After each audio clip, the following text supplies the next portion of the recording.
Greetings and salutations. Just one more time. Welcome to a stories written by a current prisoner, live from a California prison. So, where do they call you, sir? I'm calling from Mill Creek State Prison. What do they call you? Oh, they call me what they call me? Oh, they call me Gumby. Gumby, what are you incarcerated for and how long is your sentence? I'm incarcerated for second-degree murder. They gave me 40 to life. Where are you from out here on the streets? I'm from the San Fernando Valley. And do you or did you belong to any type of gangs, groups, organizations? Yeah, I did. Yeah, I did. You know, Elias, I want to start off by saying thank you. Thank you for allowing me to be able to share your story. I just want you to know it is a privilege. And of course, it is an open platform. This is your video. However, please feel free to be able to open up about whatever you want, talk about whatever you want, say whatever you want. Nothing's going to be taken out. Nothing's going to be edited out. This is your video. This is your space. I just want you to know that, sir. All right, appreciate that. Thank you.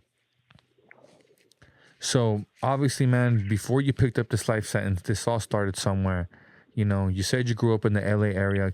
Please take us back to your childhood, man, and enlighten us on what it was like. What was your upbringing like? Did you go through any traumatic experiences as a child? Yeah, for sure. So I grew up in a motherhood life. Like my mom and my parents were separated from the beginning since I was a kid. So I didn't really have that father figure in my life. Growing up, and my mom had to do her life with her little boyfriend. So I didn't get that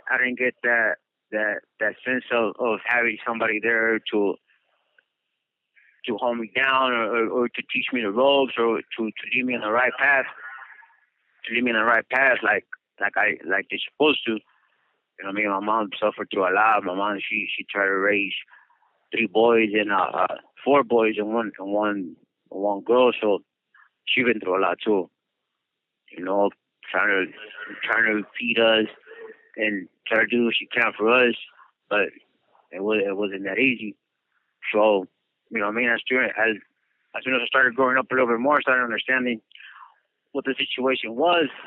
I started hitting the streets. Well, I didn't start hitting the streets, but I started going out, and we were not rich growing up, so we had to live in a neighborhood where my mom was able to afford rent, like everything, and the only place and that was affordable was a neighborhood, and that's why that's why I grew up, that's how I was raised, and that's basically all I knew because I never moved out the neighborhood.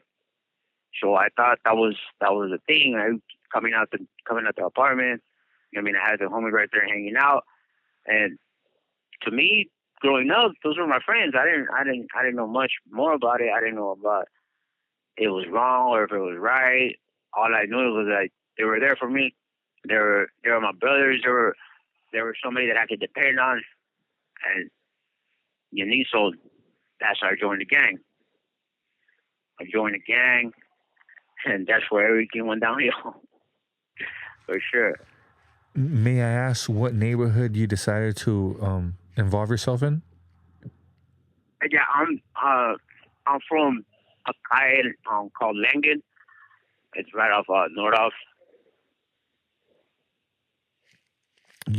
Obviously, you said your crime was a gang-related murder. Would you be able to explain Right.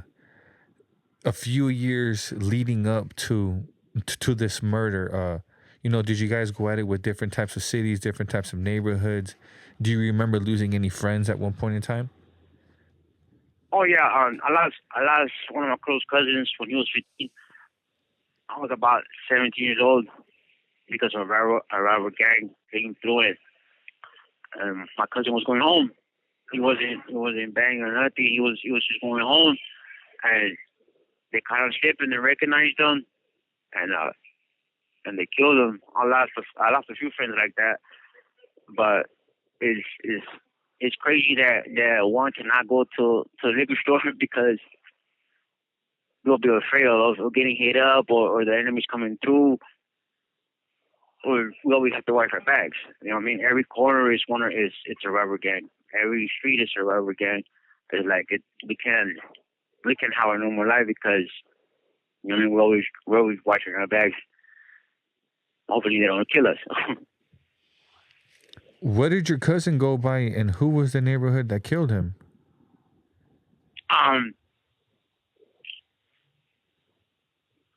That's a well, my cousin was going home. He was going. I think he was at a girl's house. This happened about 20 years ago. So he was going to his girl's house. Just left his mom's and everything, and he was just gonna go to his girl's house. He kind of slipping. I'm gonna keep the neighborhood on a quiet side because I don't want any rival things or anything happening out there. 100%. I completely respect that. Thoroughly. I want to talk about the last few weeks, the last few months leading up to your crime. What was going on in your life, and what ticked off this whole case of events? It was. I mean, nothing really triggered it. Nothing really do anything. It was just he was like to say he was a rival gang member. You know what I mean? Either it was gonna be me that he'll do me first, or it was gonna be the other way around. But it's I'm still at this time. I'm still fighting my case, so I can't really speak on the details of the case completely. You know what I mean? So, but before 2 weeks before I got busted for this case, my son was going to be born on the 26th of April. You know, so I was happy. I was already having moved out the neighborhood. I told my baby mama that was it. You know what I mean? I want to kick back because my son was going to be born. You know what I mean? I wanted to do the family thing. You know, and one thing led to another, and I got caught up in the wrong time, wrong place, and they came and got me for a murder case. You know, I'm still fighting my case. I'm in my case is in appeals right now, and I don't want to give too many details and things that could incriminate me. 100%. 100%. Are you saying that you're innocent of your case, or did someone lose their life?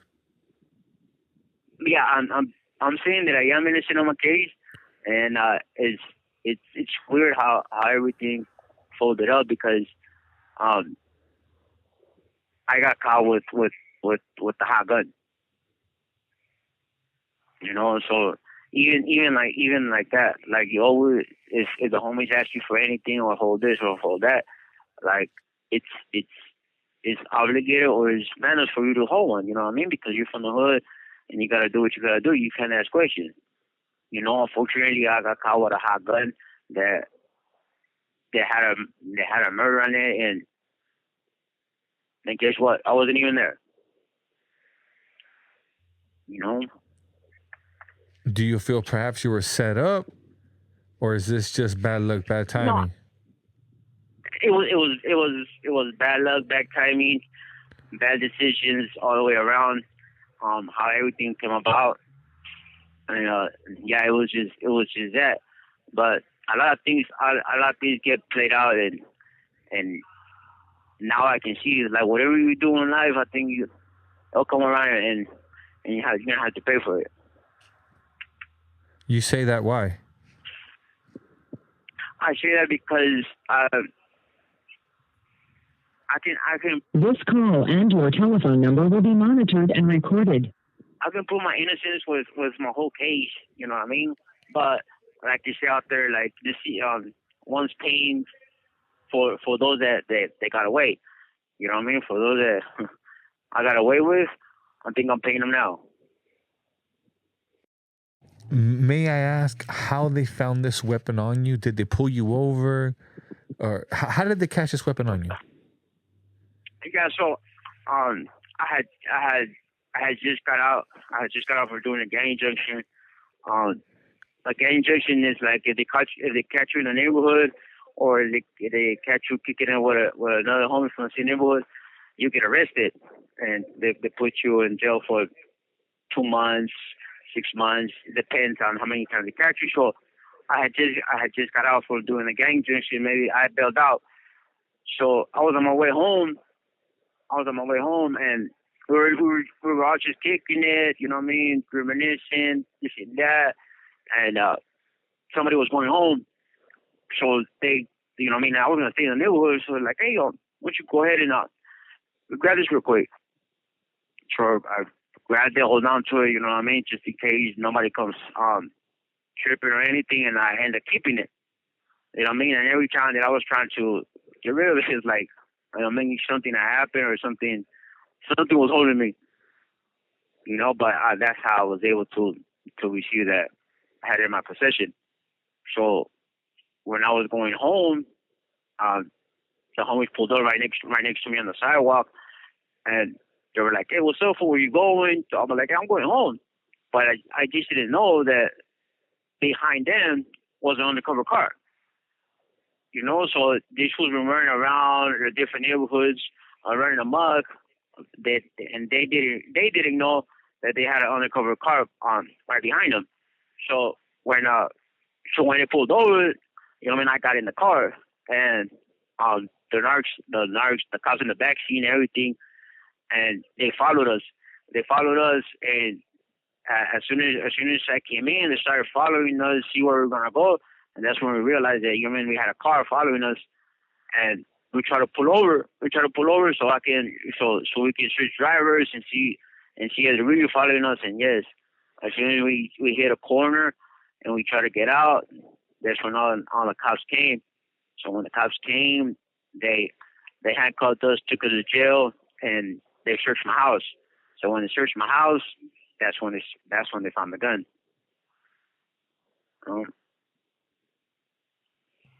And at this point in time, you were completely oblivious to the fact that there was a murder behind this gun, right? But yeah, I didn't know nothing. I didn't know if it was used. I didn't know. I was completely blind. It was a hood gun. Huh? It was a hood weapon. You know, several different homies carried it. You know, one homie had it one week, the next homie had it the next week. Exactly. It was a hood one. You know what I mean? You know what I mean? You never think that they'll leave a dirty one just laying around. You know what I mean? Go ahead and grab it. We usually don't do that. You know, and this was just bad luck that day. Did you first? This call and your telephone number will be monitored and recorded. When did you first find out that you were going to be charged with some type of murder? So when they come in with the gun, they didn't give me for a gun.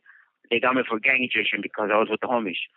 So when I was like, okay, cool, I'll bail out again. So I bailed out. And I got out April. Yeah, at the beginning of April, because my son was born the April 26th. So they raided my house in May 10th of 2016. 2006. They hit my house. About 50, 100 cops came in and grabbed me, and that's when one of the detectives told me, like, you're under arrest for murder. I was like, what? I was like, how? They're like, yup. So, you know, that moment in time, my heart dropped. My life was over. Like, to hear those words, like, yeah, you're under arrest for murder. You're like, what? It's worse than the ice cold bucket. You hit county. What is going through your mind? Or what's going through your head? Did you get approached immediately with the homie running you game, or really telling you what's the deal around here? Oh well, yeah. So once you hit the county, totally different environment. Like my time in porn at that moment, I was young, naive. You know what I mean? I wanted to be somebody. You know what I mean? So it's like my mentality was like hood, hood, hood, hood, hood. You know what I mean? Make a name out of myself. You know what I mean? So homies will know who I am. I mean, so I hate the county. And in the county, we can't, with different rivals, we have to get along. You know what I mean? It's all raza. We are united. You know what I mean? All that gangbanging stuff stays in the streets. So, I went and introduced myself, let them know what I was here for. And, you have to literally convince yourself or you have to be strong-minded for you to survive in the county, because if you can't survive in the county, then you can't survive nowhere. You know, so I had to push myself like hell. You know what I mean? I win. If I don't, it is what it is. You know what I mean? That was my mentality, my gang mentality lifestyle at that moment. You know, and I was like, okay, cool. I reached the big leagues, you know? You said you're in for you're charged with the gang-related homicide. You're in county, and now they said that you're not allowed to go at it one-on-one. You're not allowed to have some type of conflict with that rival neighborhood. Did you, in fact, meet someone from that same rival neighborhood from that murder rap?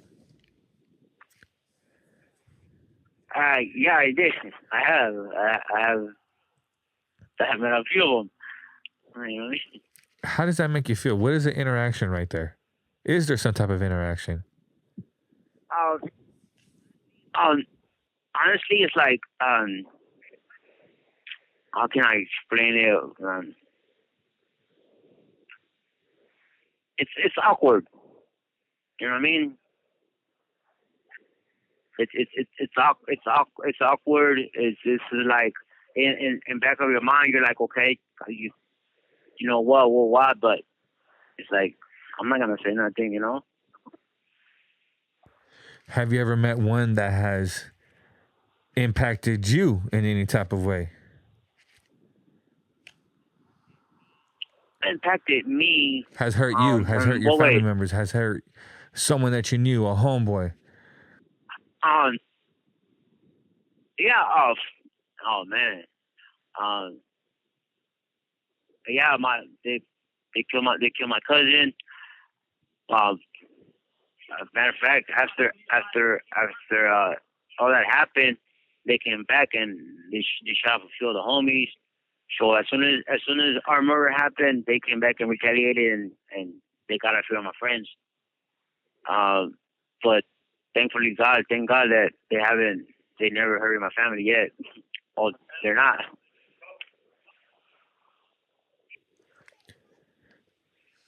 How many people have lost their lives that you know of due to these neighborhood conflicts? A rough estimate. Yeah, bro. Honestly, and looking at everything, it's a large number. It's a very large number. And this call and your telephone number will be monitored and we're talking and the recorded. victims and casualties of brown on brown violence, correct? Yes. Yes. Yeah, when you look into the statistics, it's astonishing of how significant the murder rate is on Hispanic violence. Same thing with black on black. It's ridiculous. It's horrible.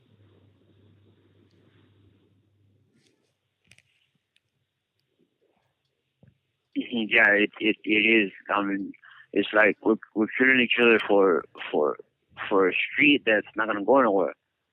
You know, it's still gonna be there.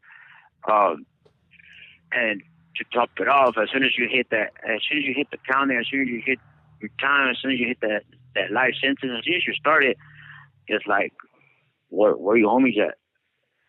You know, it's like, what happened to the brotherhood that you guys started off with and everything, and they're doing their life. You know what I mean? The only people that you got here in prison is your family. Your family are out there, the ones that are putting money in your books, sending you package so you can eat. They're the ones that are doing everything. Sometimes we take our families for granted, you know what I mean, because we're so stuck in that lifestyle of a gang. May I ask who the victim was in your murder case, whether you were guilty or not, or just who was the victim? Who was this person? Yeah. Oh, who was the person? He was a full blown gang member. He had tattoos all over his head, arms, legs. He wasn't. He sure wasn't there. His mom lived in our neighborhood, and unfortunately, I don't know why he did it or what was he thinking, but he walked through the neighborhood thinking that it was cool, you know what I mean, to walk through a railroad gang street and thinking that everything's gonna be okay and nobody's gonna be out, and so you know what I mean. I guess he bumped into a few rival gang members, and you know what I mean. And he was bald headed, tattoos. Every gang member stereotype. If you're bald headed, you're gonna get hit up. You know. You said rival street. Rival street. Yeah, a rival street. Yeah, a rival. So you're talking about there's a whole gang and it's a rival street. Like he's a couple streets away from you. He's a couple blocks away, and that's who you guys are feuding with. Someone that's a few blocks away. Yeah. Bro, I can cross the street, and I can actually be in my enemy territory. Yeah. So you guys are basically from the same city. Yeah. We're basically from the same city, but like y'all can cross the street, and I'll be in my enemy serve. Like I can be in my neighborhood, and I can see them from a distance. So now you understand me when I say, like, even going to the store, to the liquor store, like you have to be on your toes. You have to be ready. You know what I mean? Because you never know. Even going to get some milk, you can get shot at. You can get hit up. You can anything. But that's what it is. At one point in time, was these different streets, were they one big neighborhood that split off into different factions, or how did that play out? No. No, everything was different. It was always different neighborhoods. Every street was their own little neighborhood. Like they had one street, which is my street, because it was a neighborhood, and then the following street, that was another neighborhood. Then the following street, that was another neighborhood. Now if you like hit a corner and make a left, that would be another neighborhood that could be your rival neighborhood. You know what I mean? It's like that all over the city. So I can imagine dating someone can be a treacherous thing, having to go pick up a girl in a rival neighborhood. I can only imagine the potential conflict. Oh, well, we have to go strapped to the theaters just to go watch a movie. You have 60 seconds remaining. You know? That's insane. But that's literally the realities of, like you said, a gang member in California, or for anywhere for that matter. It is. Yeah. It is. Like I can't take my girl to have a good little dinner or something, because every little dinner or restaurant is in a different neighborhood. We have to be careful with that. Would you be able to call me back, sir? Okay. Yeah, I'll call you back right now.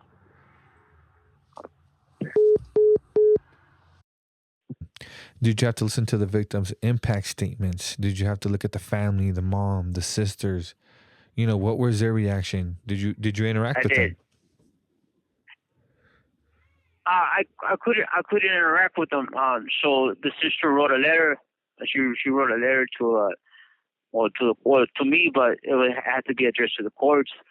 And You know what I mean? She said how wonderful a guy he was. He was a brother, a son, an uncle.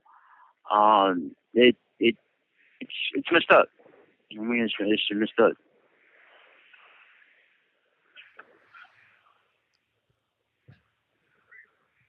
Was there any type of trying to get you to take a plea deal?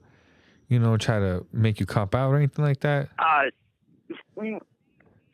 No, they didn't. They weren't trying to. They weren't trying to give me anything, man. They've been wanting to get me for a while now because the gang unit and me going in and out of the county for gang injunction and being in the hood is like they knew they had to get me out the streets. It's like, oh yeah, this fool running amok out here too much.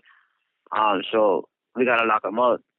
So that's why I say, like, you know what I mean? Out of all of them, is like this one right here is like they didn't have nothing on me, you know what I mean? But a gun, you know? They didn't have not even the eyewitness or nothing, and still like that they found me guilty for murder. They knew who the shooter was. They knew everything. But just because I was a gang member, they okey doked me and they got me life in prison. What do you mean they okey doked you? They did what they wanted to do. Like if they didn't care what the law said or what they didn't have on me, they still found me guilty for murder. I think just by the gang expert going up there and explaining the gang and how I'm a gang member and what do gang members do and the whole scripture of that convinced the jury to find me guilty that wasn't suitable to go to the streets. Because anything else, like I wouldn't say he didn't point me out or he didn't see me. You know what I mean? So it's like how can you find me guilty when the eyewitness says that I wasn't even there? You know what I mean? You guys know who the shooter is. You know what I mean? Nobody has to say anything. You guys already know, but you guys still want to find me guilty. You see? And this person of interest, this person who they suspect or the person that they think is a shooter, what was his fate? Yes. What was his fate? Oh, he's in the streets. Yeah, he's home. He's living life. How long have you been incarcerated for? 16 years. How much time do you have left? I got about another 16, probably a little 30, 35. 35. Well, I got life. Yeah, I got life. You know what I mean? It doesn't matter if I have 1 to life, 3 to life. I have a life, period. But I'm fighting. I got a parole date. My parole date's 2039. You know what I mean? But since I was a juvenile, and there's a juvenile case law out there, so it bumps up my earliest parole date to 2031. You know, so I can get out sooner. The more good I do, the better chances I get to get out. What advice do you have for anybody out there who's just like you? Who's hanging around the neighborhood, who's kicking it with some influences, who, is carrying guns or ghost guns with switches nowadays and whatever not that they have nowadays. What would you tell that person who's on the verge of picking up a case real quick? Stop. Like, please stop. Like, think about it 3, 4 times, 10 times if you have to, but like, man, this is not a life for nobody.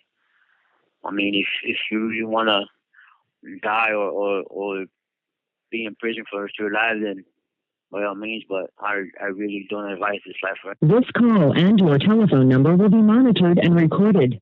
I mean, everybody has a choice. You don't have to do anything that you don't want to. You know what I mean? There's always gonna be that big brother. There's always gonna be somebody there that will help you out. It doesn't have to be a gang member. It doesn't have to be somebody from the hood. You know what I mean? That's not the way to go. You know what I mean? Just go to school, get a good job. I mean, have fun in life. You know? Is it safe to say that gangs robbed you of everything? Yeah, for sure.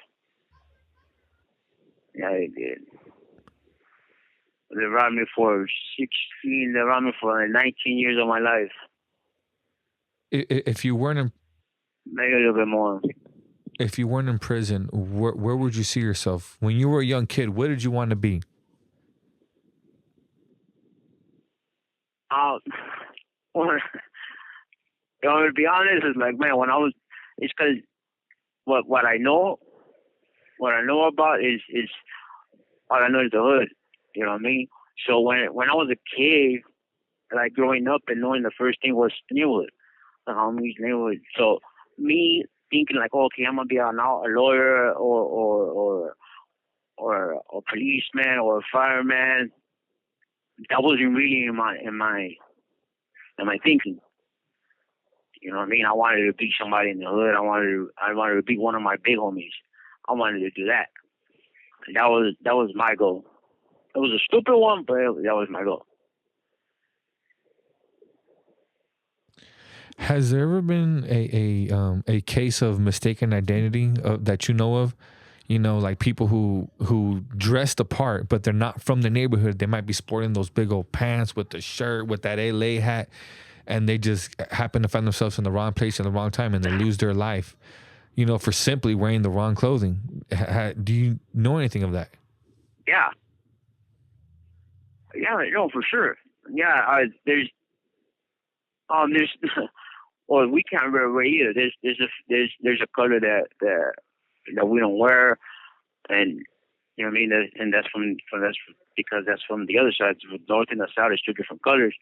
But there's been people, youngsters that don't even gangbang, don't even do anything, that don't even know what gangbanging is. So This call and your telephone number will be monitored and recorded. just by them wearing a different color, orange, green, blue, red, you know what I mean? They get jumped, and they even get shot up. You know what I mean? Because they got a different color on. Yeah, it could happen, man. It could happen to anybody. Yeah, it could. You know what I mean?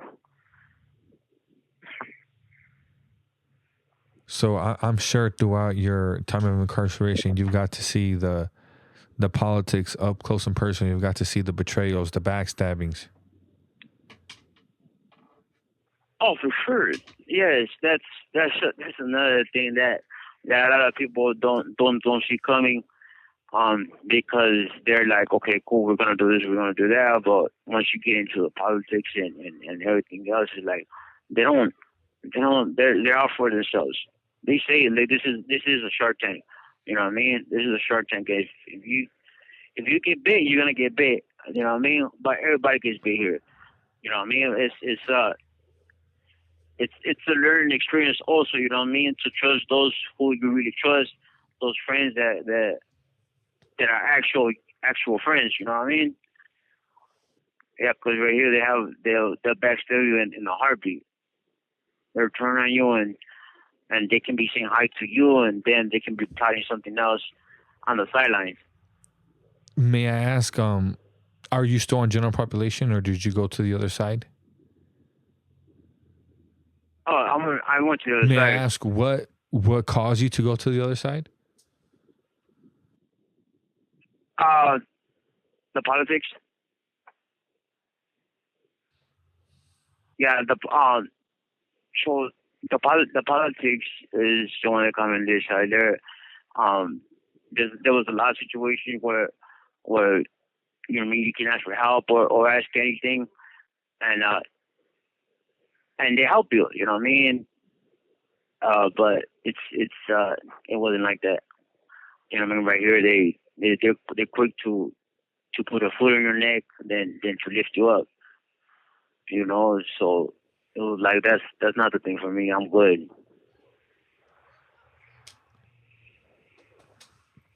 So were you on the general population yard at the time when they released everybody from the shoe?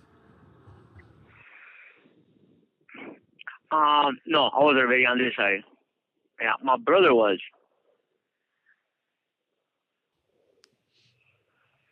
My brother's still in general population. Do you mind emphasizing on your issue of what led you to that side? I just find it out of curiosity, man, just because I've interviewed so many inmates and I like hearing, why? What was it that happened? Maybe they fell out of graces with somebody, maybe somebody above them green lighted them. I just like to know why. Oh no, it was more it was more like a power struggle, you know. Um, Everybody was out to get everybody. Everybody was you know what I mean. They didn't care about who came down, who stayed on the yard. You know what I mean. So after that big old power struggle happened, and we all fight in the middle of the yard, stare at each other. You know what I mean. After that, when I asked for some type of help, you know what I mean, on what's going on, what's gonna happen, like they let me try to hang. You know, it was like there was no answer. There was no okay, do this, do that. There wasn't much. So it's like, okay, so what the hell? What's going on?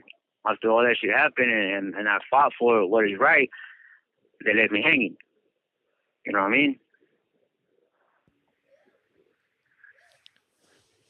Would you mind going into detail about that power struggle of who it involved and what was it that happened? I'm gonna be real with you. I'd rather keep those in a downhill. You know I what I mean? completely understand. Yeah. Completely understand. What was your reaction to the sensitive needs yards when you got there, and did you recognize anybody when you got there?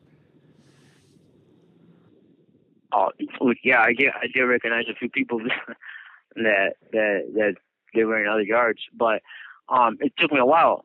It took me a while to get used to this. It took me a while to actually, you know what I mean, interact with other people, because you know what I mean, I was always on that page. My mentality was like, no, you know what I mean, no this, fuck them, piece of shit, this and that, the whole 9 yards. So it was like, and I didn't want to tap in. You know what I mean? I still had some in me. I still wanted to push. I still wanted to do what I had to do. You know what I mean? I still wanted to do it. But it was like, I feel like You have 60 seconds remaining. I was left hanging because of the situation. What do you feel your chances at freedom are? What do you Say that feel your again? chances at freedom are? Do you deserve freedom? I do deserve freedom. I do, and since day one, I'm still hoping to get out one day. I'm still hoping. I still have that faith that I'm gonna get there. I'm gonna get out. How has this impacted your loved ones? How has this impacted your family, your mom, your sisters, your brothers? Do they serve this prison sentence with you mentally, emotionally? Yeah, they're still with me. You know what I mean? My mom, my sisters. I mean, my brothers. They feel it the most because I left them at a young age. You know, and to not be there and help them out and do what I can for them, and to I mean just help them at anything. You know, you be there for Christmas and New Year's. It's hard. It's really hard. I mean, it's hard on them too, but I just try not to show on them so they won't get stressed out. What do you think for you is the hardest thing about serving this life sentence? What is the hardest thing?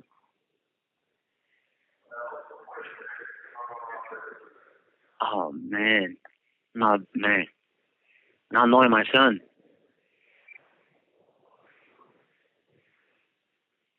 No, not knowing my son. Were you in a relationship when you came to prison?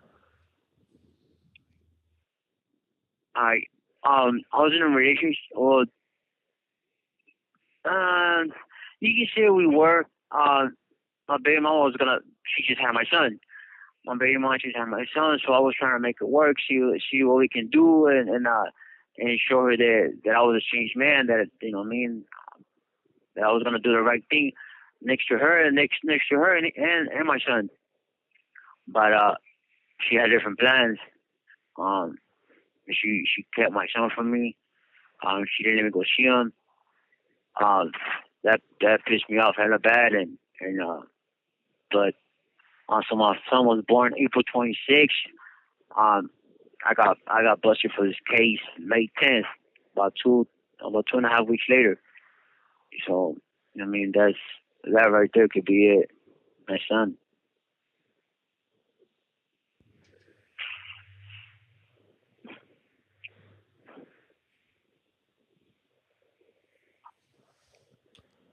What do you think prison does to a person mentally and emotionally? What do you think it has done to you? Oh man, done to me, and Honestly. I honestly, I'm gonna be honest with you. At this point, it's like it broke me, man. You know, I can't show that, but it broke me. There's just times when I want to give up. You know what I mean? Too much shit, too much commotion. Like it's, I wanna. I mean, it's hard. It's draining. It takes a toll on you. The tension and the tension that you have to have every day. Uh, people just just just waking up early in the morning to see what the hell, what are they gonna do, or how they want to bully people. You know what I mean? It's hard.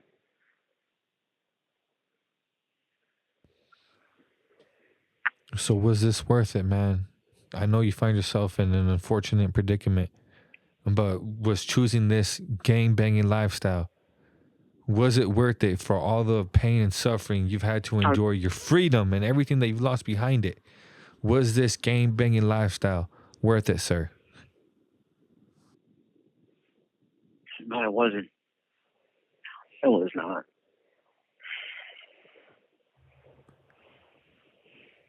It was not. With that being said, sir, do you have any messages, any last words of to anybody out there, friends, loved ones, anybody out there that's listening? Yeah, to my loved ones, I mean, I love them so much. Like sorry I can't be home for Christmas, but I mean, I'm always there thinking about you guys all the time.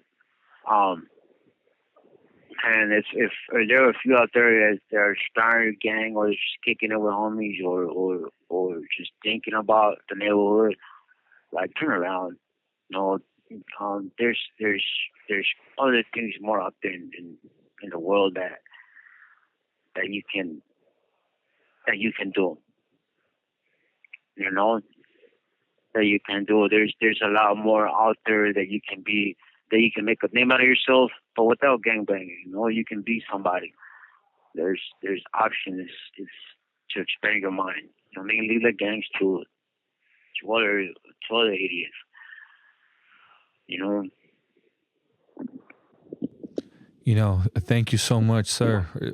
One more time for allowing me to be able to share your story, sir. It was an interesting story, and I wish you a lot of luck, and I wish you success in your future, sir. This call and your telephone number will be monitored and recorded. Yeah. Thank you, sir. I appreciate it. Thank you. You know, if anybody's curious on meeting me or anything, you know, they can hit me up at getting. They can hit me up on my tablet, gettingout.com. What's your CDC number? My CDC is G04600. Where are you incarcerated at? I'm at Mill Creek State Prison. You heard that, ladies and gentlemen. Ladies, hit them up. Yeah. Okay, let me end that right there.